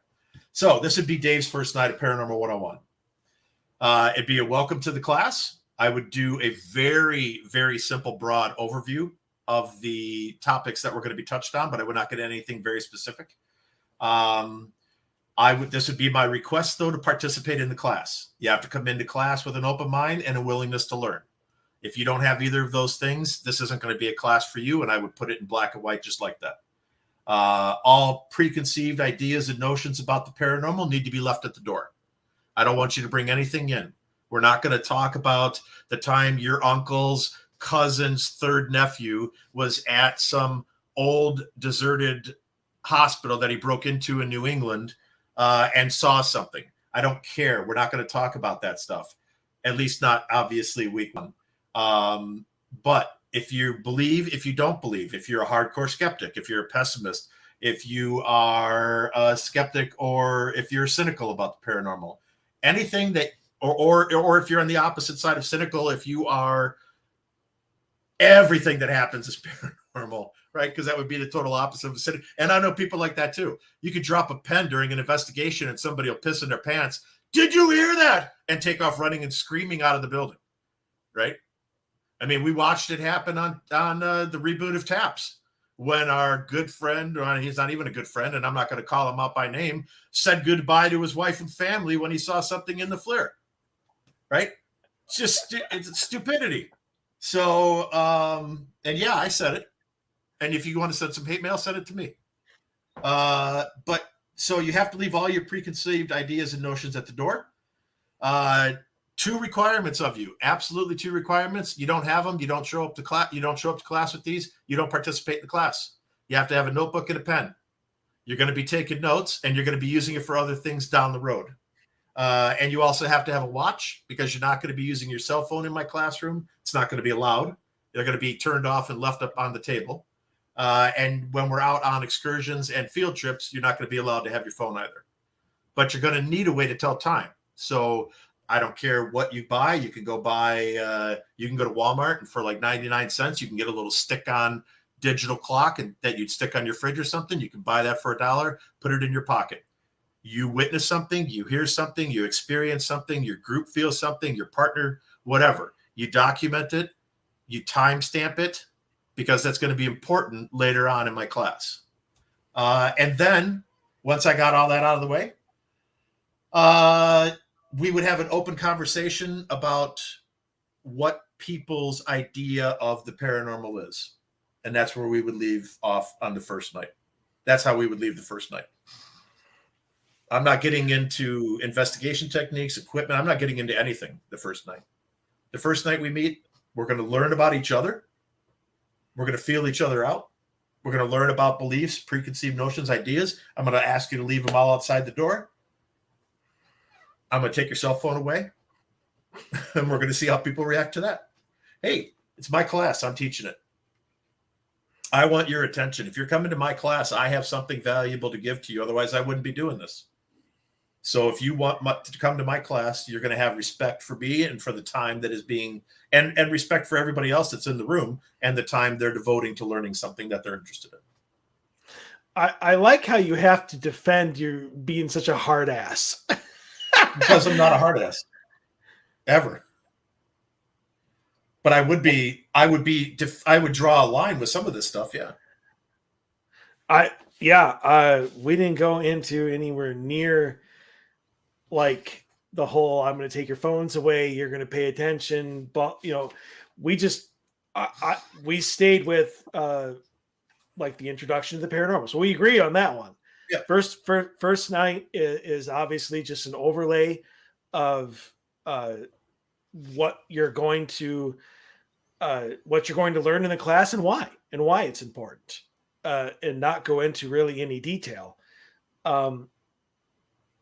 But that's where we left it. Like we didn't go into the whole you're gonna need this, you're gonna have to have that, and you have this, you're freaking toast.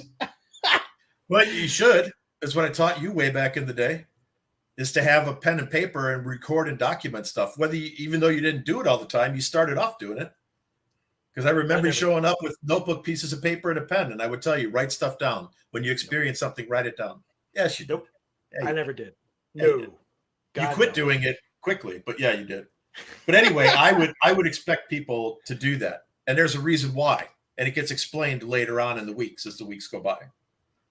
Well, sure. We'll readdress why I say that on day one of my class. Right. No, I get that. And I mean, a lot of the stuff that you talk about night one is all set up for all the future weeks. Right. Exactly. So, I mean, I get you on that one, and we're on the same page on what you would talk about. I just think that you went into a little bit more detail on what your expectations of my students would be. Yes, there you go. The expectations of the students. I guess I really did not think that would be all that important to put into this list. I mean, obviously it would be done. It's important to me. Right, I get that. You know how disrespectful it is if you're giving a presentation, and let's say you've got 20 students, and let's say 15 of them, 16 of them are really there for the class. Like they really want to walk out of here with the ability to consider them to be a paranormal investigator that can be respected in their community and be able to walk into a residential situation and have the knowledge and the confidence to help that family that's going through a stressful time.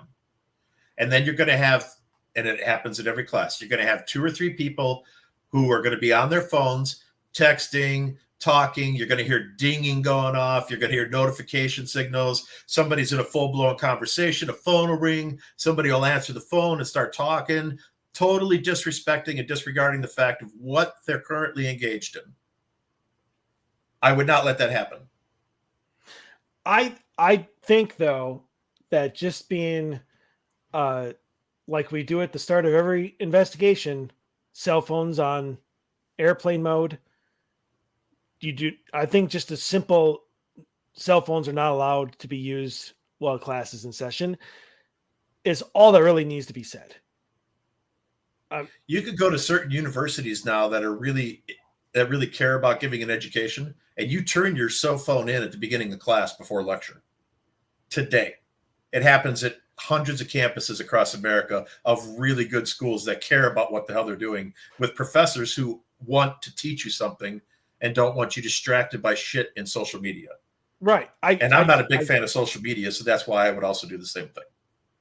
I get that, but you also need to understand that this is not a college course, and it's a free course that people are just coming in to learn. So, I mean, all of these rules, nobody's going to come back week 2. But that's okay. That kind of there would be people coming back for week 2. You're wrong. If I started with 20 people, I would lose some people after the first week, but that's okay. I don't mind thinning the herd, because the people that are left are the people that really want to learn something and really want to take this forward and are serious about it. All right. I think that when people show, I mean, yeah, I agree. You're probably going to have some fools who show up thinking that they're going to learn how to get a thrill. Right. And you're going to lose those. I just don't think, because believe me, you know how I was at the start. I was a hard ass, this, and this, and nobody stayed. So I just. Yeah, but you're going through a selective pool of a dozen people. Right. I just think you should relax a little bit. That's all. But anyway, for the people that fall out, they can come to your class. That's fine. Because yours will be more laid back. I'll hand out your business cards. I'll be like, if you don't like my rules, here's Mike's card. You can go to Mike's class. He's more laid back. You can keep your cell phone. He doesn't care. And he doesn't give a shit if you bring a pen or paper to take notes either. I do. That's fair. So. All right. Week 2. What is a haunting? The whole entire class would talk about hauntings, the different types of hauntings. Things like what can be haunted. That would be a topic. Haunted spaces or locations, haunted people, haunted objects. That would be probably half the class. The other half of the class would be types of hauntings. So we talk about residual hauntings. We talk about intelligent hauntings. Now, without burning all of our time here, obviously I would be giving examples as I was teaching the class of what these topics are. So I'm not going to give my examples now. Well, I'm just going to give you my itinerary of what my class would be. Well, right. I mean, these are the classes now beyond week 1 where you're going to go into depth, like in depth detail right. with everything. You don't need to have the detail here, but no, I mean, I would be giving details to substantiate each one of these topics. Right. So right. I think that's just a given. Right. So I just wanted to throw that out there. Okay. So, anyway, so the first 3, obviously, spaces, locations, people, objects, and then I would get into types of haunting. So I would get into obviously residual, intelligent, poltergeist, demonic, and I would also add angelic. Because I think that's an interesting topic I'm going to explore more. And that popped into my head while you sent me that this morning. I don't know why that popped in my head, but there's a reason it did. So I think that angelic hauntings, while they would be, in my opinion, a pleasant haunting, would still be a haunting. You know, your grandmother, when my grandpa passed away and he came and visited me, it was a haunting, but it was a pleasant haunting. You know, it wasn't scary. So I think I would throw that in there. I got to do more research on that though, but I would throw it. So that's what I would do. So types of hauntings: residual, intelligent, poltergeist, demonic, angelic. That right there would be a shitload of information for week 2 or second week of class, because that's a lot of different topics and a lot of discussion is going to come out of those kind of bullet points. We definitely had the type of hauntings as one of the classes. Like I said, we did not put this in any sort of week 1, week 2, week 3 type of thing. We did have that as a course, although I think that if I was going to choose one of the courses that we wrote down for week 2, it would probably be history of the paranormal.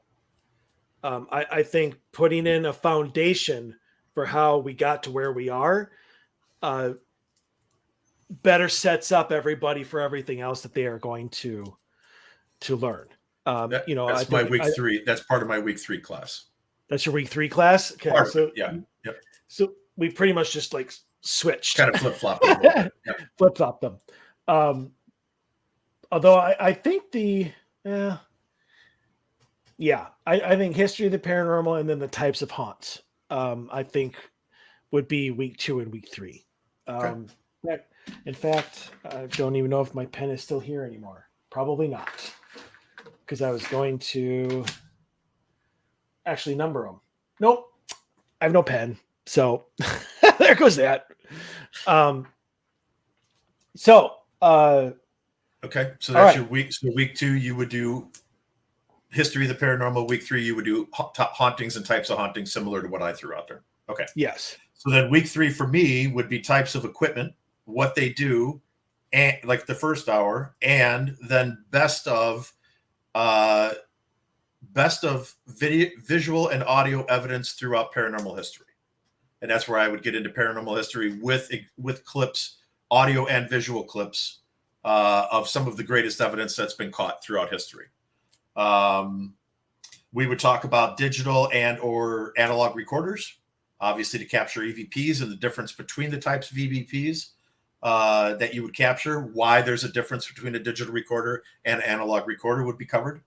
Number 2 would be a digital camera and or a Polaroid. Obviously, once again, we would talk about the difference between what a Polaroid has the potential to capture versus a digital camera, why there's a debate on digital cards and digital camera systems manipulating what it sees or doesn't see, and sometimes potentially taking a paranormal photo only because it's the camera generating the paranormal item in the photo. So we would get a little bit into that. I still use a digital camera, but we would get into that topic. We would talk about some type of EMF meter, such as a K2, but obviously we know there's much more on the market now than a K2. I like the one that I use more. I have a K2, but I like the one I use more because it gives me a digital readout, along with the lights that give me an idea of how intense things are. And then 4, we would discuss EMF meters that you can leave at a distance. An example of that would be REM pods, Mel meters, tri-field meters. So things you can put on a table, walk away from, why that happens sometimes. We would talk about why sometimes you can hold the K2 in your hand and you can have it go off and experience that. And then sometimes you have to kind of move back a little bit and give the entity their space, and why that happens, why that, and what you could use if you feel that's the situation, what tools could you use for that? And that's when we would get into like the REM pod, Mel meter, tri-field meter. And then obviously that with the visual and audio kind of historical evidence of the paranormal would be my week 3. My classes are going to be 2 hours long, by the way. They're not an hour. Either that or I'm going to have 12 sessions, because if I have to start, because each one of these, like, I could talk about like hauntings. What can be haunted? That's an hour. Types of hauntings, that's an hour. Equipment and what they do, that's an hour. History of the paranormal, that could be an hour. So my classes are 2 hours, by the way. So I'm just saying. I understand. Well, since I've already got my first 3, week 4, which would be right alongside your week 3, would be paranormal equipment. Yeah. I would not throw in like any actual evidence. I don't think that that's needed for paranormal equipment. I think they just need to see how everything works, what they can work, whether it's made for the paranormal or whether it's like an EMF meter or even a FLIR. They're made for real life applications that happen to actually work with the paranormal. I think that I would save that for the week after, which would be my week 5, which is evidence review. Okay. And I think that that's where you show what evidence, really, really good evidence, but you also show evidence that, I put that in quotes, evidence, that obviously isn't, bring up, Rebecca's dog photo. Mm-hmm. What do you think this is? If everybody says, well, that's a German Shepherd in a screen door, show them all the comments about saying that it's a demon. And this is where the review is the most important part, so that you don't get caught up in putting evidence out there that isn't actually evidence. Isn't evidence, right? I just want to throw this in there. I stuck to equipment that we would actually be using as a paranormal investigator early in their stages. So I did not include the FLIR. I'm not including equipment that costs thousands of dollars. I'm not including a DVR system. I'm talking about things that people are going to have in their hand when they go out. They're going to have some type of recorder, some type of camera, some type of EMF meter, and their notebook and a pen and a watch. Well, right. But to me, that's what, and you'll see why I say that, but I'm not getting into all of the top dollar stuff. I wouldn't even go over that stuff. I definitely would, because it's part of what we use. It's part of what you use because you spent a shit ton of money on it. Well, right, but there's also a lot of people with shit ton of money out there. I agree. I'm just saying that I don't think that for a starter, you don't need all that shit. For somebody who's just starting off in the business, you don't need all 10 cases of shit like you have. Well, right, but there is no Paranormal 201. So, I mean, I think that if you're going to talk about equipment, you should talk about all equipment. Okay. Well, that's where we would differ. I respect you because you own it and you're excited about it and you want to talk about it. I don't think that it's necessary, and I don't think that a starting person should have that much equipment, because I'm going to tell you exactly why. If you've got a small team, 3 people, and you've got 25 pieces of equipment, this shit ain't getting used anyway. You're not using it anyway. You know that. There's things that if you have your team, right? 4 people go out on an investigation, right? Somebody can't make it, whatever. So there's 4 of you on an investigation. You got 10 cases of equipment. Not all that shit gets used. Some of those cases never even get opened. They all get brought in, but that doesn't mean that they're all getting used. And it happens all the time. They don't all get used. Sometimes you go back and you look for something specific, but that's not on every case. Well, that's true, a case-by-case basis. But it's very important to me that every one of my investigators knows how to use everything I have, regardless of whether we use it a lot or not. I haven't used the rover in probably a year and a half, but I would still like everybody to know how to use it in case we actually go on an investigation that needs it. Right. And that's number 5 for me. And I'll get there. What you just said, that it's important for everybody to know how to use the equipment, to be hands-on. That's my number 5. That's in my number 5. That's my 5th week. Gotcha. So we're going to talk about basic equipment. This is a 101 class to me. So basic equipment to get somebody who has not investigated the paranormal before out in the field and investigating. Okay. So my 4th week would be proper etiquette. Proper etiquette would consist of the types of questions to ask in both a public location as well as a personal residence location.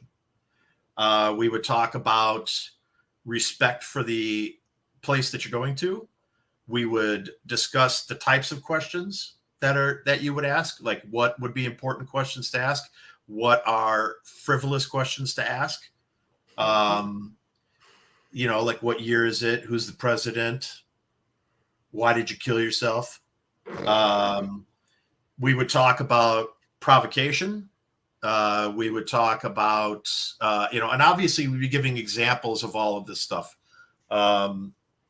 Is it okay to provoke? Is it okay to do this? Is it okay to do that? Is it okay to walk into a cemetery and step on everybody's grave as you're going through the cemetery? Is it okay to go into a public location and, start throwing stuff around or curse during an investigation? Is it okay to go into somebody's personal residence and do certain things or not do certain things? How do you treat the client with respect? How to go in there with empathy? I think that's extremely important. That's extremely important to me. So that would be my 4th week. We would talk about nothing but types of questions, types of responses, types of situations, and where you would use certain lines of questioning, empathy, personal cases, provocation, and things not to do. That would be week 4. So I have written down a lot of that. That would, I didn't do it as etiquette. It was mostly like the rules and mentalities and safety versus recklessness. I would probably combine those two because they kind of intermesh with one another. Because if you follow the rules, you're being safe. Right. If you have the wrong mentality going into a place, you're going to be reckless. Right. But I think I'm like on week 6 now. So I'm on week 5. Right. So I'm on week 4. I'm moving on to week 5 here now. Right. So let me see. It's 1, 2, 3, 4, 5. Yeah, I did. That would have been my week 6. Okay. So my week 5 would be a field trip. It'd either be to a public location or a public cemetery. We would put into in the field training what we've talked about, everything that we've talked about in the previous 4 weeks. We would put all of our learned stuff into actions. We would go and actually do field use of all the pieces of equipment that we talked about by every single person in the group. So every single person in the group would use hands-on, completely understand and operate every single piece of equipment that we have talked about so that they're comfortable with it. Any questions that they have, whatever the case might be. And I put a little side note here. Nothing more annoying than someone pulling out a brand new piece of equipment while you're on an investigation. And you know who you are. And I'll leave it at that. Notebooks and writing equipment would be brought out to our public investigation or to our cemetery investigation, whatever the case might be. I would want everybody to document everything. So obviously, probably have a flashlight too. Forgot to mention flashlight. Flashlight, obviously. I just assume everybody would bring a flashlight because we're going to a dark spot. But that obviously is not the case. I can't tell you how many times I've been on an investigation and nobody has a freaking flashlight except me and Mike and like one other person out of 20. Oh, you didn't bring a flashlight? Oh, I needed a flashlight? I'm going to be in the basement of this old insane asylum and there's no windows. Should I have brought something to see with? No, you'll be fine. You go first. So anyway, so bring your notebook, your writing instrument, pen, pencil, and your watch. They're important because we're going to actually put them into practice tonight and why it's important. So as we experience stuff, as a piece of equipment goes off, as you feel something that's weird or odd or something you haven't felt before, we're going to start documenting all this stuff because that's important for an upcoming week. And then what the hell did I write there? Oh, group investigations. We would start with a group investigation, and then we would break up into small teams and or pairs so that people get a feel for what it's really like. There's a whole lot of false bravery when you're in a group of 12 people. It becomes a whole lot more real when they send 2 of your asses out to the back end of a cemetery in the dark. Things get a lot more real at that point because the group safety mentality is no longer there. And that is extremely important before you ever go on any type of investigation by yourself, to be able to experience that and then come back and talk to me about it, to talk to the group about it. We can work through your fears. We can talk about what got you uptight or whatever happens. Maybe nothing paranormal will happen. Maybe it'll all just be feelings and sensations. That's okay. We'll talk about that too, because I think that's important. I think the first time you put somebody out either by themselves or with another person, that is a whole another world of difference than being with a group of people. And I think that's important. So that would wrap up my week 5 would be a field trip. Hands-on equipment, documenting what's happening by actually writing it down, not trying to use your memory, what time it happened so that we can correlate it later with other groups. So if I've got 6 groups of 2 out in the cemetery, I want everybody writing shit down so that in case group A experienced something and group C experienced something and it was at the exact same time. That's important. That's why you write stuff down. Not just saying it happened, because then there's no way to correlate it scientifically. So that would be my week 5. Actual field trip. I think because we did write down labs, which is field trips. Field trip, yep. But I think before we get into that, there's got to be at least part of a class or all of a class on, as you said, EVP techniques. Yep. And that would have been my week 4, I think. 3. Yeah. So my week 7 would be how to ask questions, when to ask questions, what kind of questions to ask. The differences between the questions you ask at a historical location against a residential location. Right. I mean, that was one of the things that I asked Allie from the Dubuque team after the first residential case that she did. I go, you see that it's different than and she's like, yeah, it is. So, I mean, all of that stuff is different. And then I think week 8, take everything that they've learned right now from the equipment, the evidence review, the EVP asking and whatnot, and you put that into like a field trip. Into the field trip. Yeah. Okay. So week 8 for me is okay. 8 or 9, one of those two. Okay. So week 5 would be my field trip. Week 6 would be a classroom discussion of the field trip night. All views and personal experiences are allowed and encouraged. No debunking of claims. So absolutely no debunking. Nobody's allowed to say anything negative about anybody else's experience. It's free. It's a free thought, open platform night in one respect, is that everybody gets to share what they felt. How was it different between going out and go ahead. I would say, what happens if somebody had an experience or whatever, and somebody else in the class was like, oh yeah, that was me. Sorry. Well, then we'll talk about that intelligently. When I say no, when I meant no debunking, I mean no criticism. Is really what I should have written. Like no open, like, oh yeah, like sure that happened to you. No sarcastic assholeness. How about that? Gotcha. I didn't write that down, but that's a good term for it. Yeah. Right. So you can't be a sarcastic asshole. Okay. You can't be me. No, you cannot be Mike in my class. You're not even allowed in my class. That's fair. So we would talk about the field trip, talk about everything that's going on. We would review everybody's notes, things that they wrote down, things that were important, what time things happened, why they think maybe that happened at that time. I might even get into a little bit about, and I'm not going to spend a lot of time in this, but I might even get into a little bit about weather and how weather and barometric pressure and stuff can affect the paranormal. You know, today, those storms we had would be a phenomenal day to be out investigating. We've got tornado warnings until 10 o'clock tonight. We have all kinds We've got all kinds of inclement weather and more big thunderstorms coming. We had hail, lightning. It'd be a hell of a day to be out investigating today. There's a reason for that. So we would probably discuss that in number 6.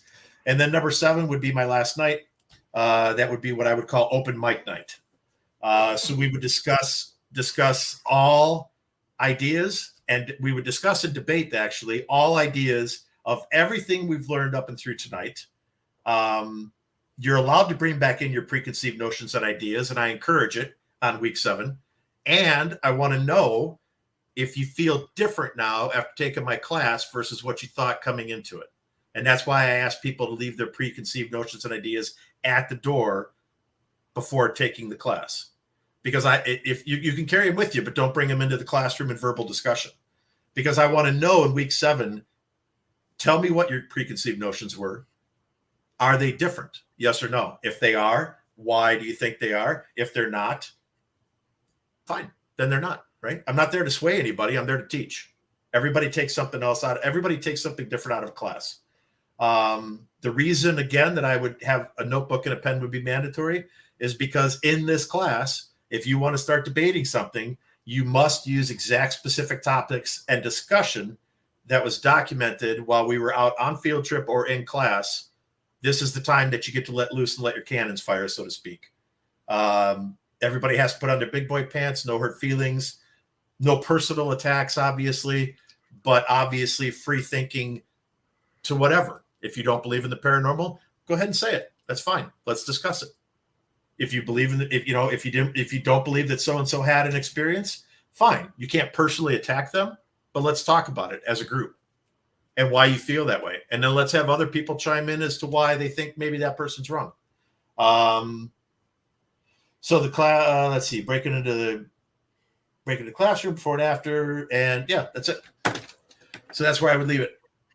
I think a good group discussion after everything that we talked about, everything we learned, all the information I pumped into their heads, the field trip, historical evidence being presented, equipment use being presented in the field, real world activity, theories.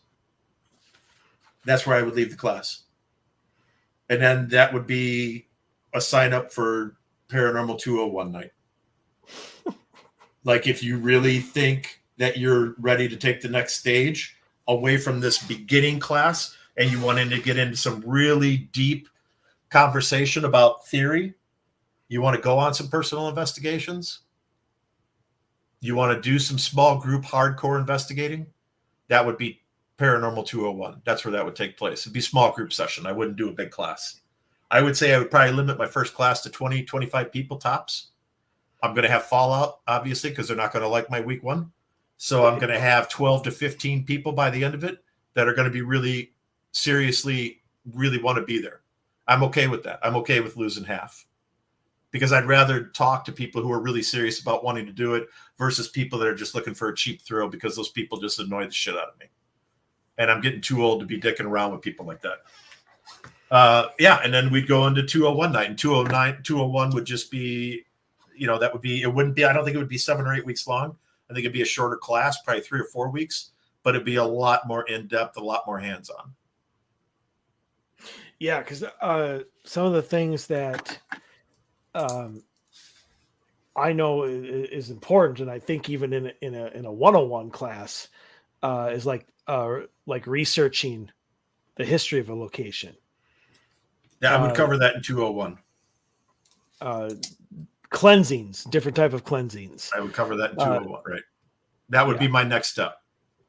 Because I don't think a beginning person needs to, we're not going to any the demon's cage or anything like that. I don't need to teach people about cleansings because we're not going to run into anything demonic. But if you want to learn more about that stuff and you want to learn more about crystals and you want to learn about wearing tourmaline for protection and how to clean crystals and how to do stuff, all of those next progressive steps would be encompassed into 201, including DVR system, FLIR. That's where I would put all the equipment that's more top-end equipment to me. I wouldn't start with that, but that's where I would go. I would include that because if they get through and they get their basic kit and they really want to buy something, like they want to take that next step, like, hey, Dave, I've got $500 saved up. What should I buy? Get a 4-channel DVR setup and some solid tripods and some cable. That would cost more than $500. Well, I'm just, I'm just throwing an idea out there. Right? No, I understand it would cost more than $500. I'm just using that as an example because you can't get a FLIR for $500. So, well, not one that will actually give you anything decent. Well, you can get that one you slide over your telephone, I think, for $500. That kind of one that works. They have like $499, I think. Oh, I thought they were like $300 something, but I don't know. Either way, last time I saw them, they were $4 something, I think. Oh, they might have upped them, gotten a little better or something like that. So, yeah. All right. Well, I think that was a good discussion. Yeah. So, all right. Well, that does it for us here tonight. We'll be back next week with another brand new episode. And yeah, so everybody stay healthy, stay safe. We want to see you back here next week. Everyone, have a great night. Peace.